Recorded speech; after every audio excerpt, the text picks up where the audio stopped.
Hello everybody, this is TechHut. We got a newsletter release. This came out Wednesday. Today is Saturday. So, if you're subscribed to this newsletter, this might not be news for you. Starting with KDE releases app update with new Mercuro, I hope is how you say it, app suite. So we have a good summary here, gives you a nice rundown, but I'm going to go directly to the source here. So within KDE Gear 23.08, there are a bunch of different updates, including to Dolphin, which is the default file manager in KDE Plasma. There's been some improvements such as hiding temporary and backup files, uncluttering your view, and some other small details, such as showing the progress of a calculation and the size of an item as it is happening. And there's just a better overall kind of view of the information of files you have selected. Dolphin has supported tab split views for quite a while. It's one of the things that makes it great. And of course a whole bunch more. Then we have Oakler, their PDF reader, one of the very best out there. New features have been added, allowing signees to add various pieces of metadata such as reason, location to a signature. So overall signing features are getting a little bit better. Also, you can now choose the default scaling mode in printing PDFs, which is nice. And here is a Mercuro, I think. This is a renaming and rebranding of the calendar application, so that at the moment is the primary functionality of that. Right now you can use it to manage your events, tasks, and more, including your contacts, and soon they're going to be adding email, making this a full suite, which is going to be super cool. And of course, these applications within the suite are optional. You can have just a calendar, only contacts, or both depending on your needs, as you see here. Now, Itinerary. This, personally, I've never used it, but it does look like a really snazzy tool for traveling. It now supports rail tickets and the booking reference and passenger names, so you could grab details directly from a certain operator's website, but this is only available, looks like, probably in Europe. And here's other transport companies that you can import directly from. Again, none of these look familiar to me in the States. Granted, our public transit system is absolutely horrible. I think we have two options other than public transit, and that's Amtrak and Greyhound. Both of them are pretty horrible experiences. Unless, of course, you buy a private room on a Amtrak train, then that's not as bad. The scanning utility now lets you reorder multiple page scans, drag and drop, and offers more adjustment options like brightness, contrast, gamma, and color balance. Overall, just the KDE suite of applications are really, really in-depth. There's a ton of options. I've covered this before, just how many KDE Plasma or just KDE applications there are that you can use in Plasma. I know there is a difference. Overall, it's dramatic, and it's getting to the point where you can probably use KDE for a vast majority of your workflow. Kate is a wonderful text editor. I use it no matter the desktop environment or ecosystem I happen to be in. So that's gotten some pretty impressive updates. We have NeoChat, another one that I have never used. I don't really use the Matrix network. But if you do, there has been a visual overhaul, so it does look like a pretty application to say the least. Kind of looks like Discord in a way with your groups over here and members and more information over here. But there are location options now, so that's pretty cool. Tocodon is a Mastodon client with KDE.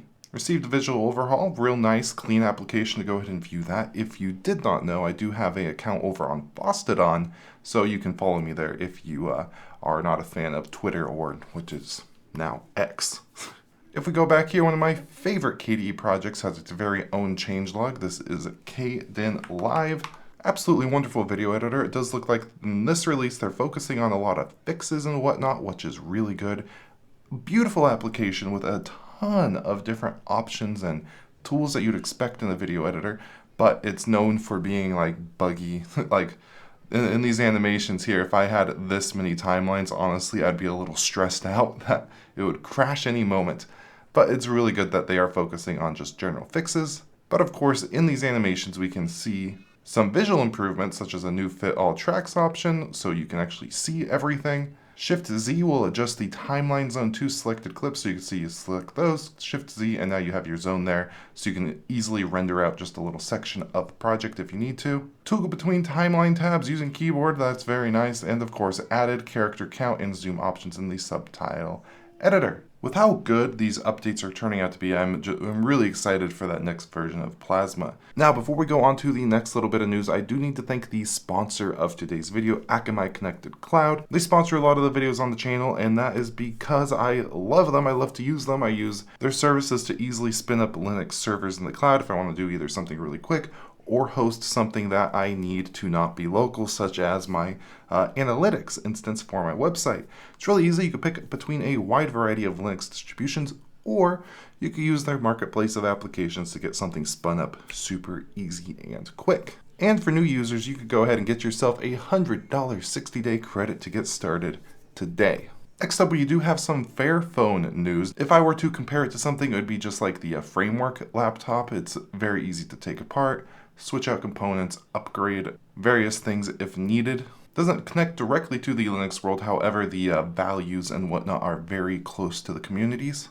They're releasing their 5th version of the phone, which is extremely modular. You can see the modular components, so you can upgrade very individual sensors, cameras, and whatnot, which is very good. If one thing breaks, you're not going to put a whole phone in the trash bin and just create e-waste.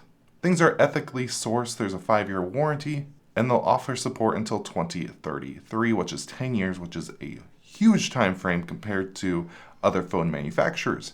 Now, this specific phone has gotten some improvements to make it a little bit more modern and just a better phone overall. 80 Hz OLED screen, dual 50 megapixel camera, and 30 watt fast charging. Prices in Europe are starting about $699.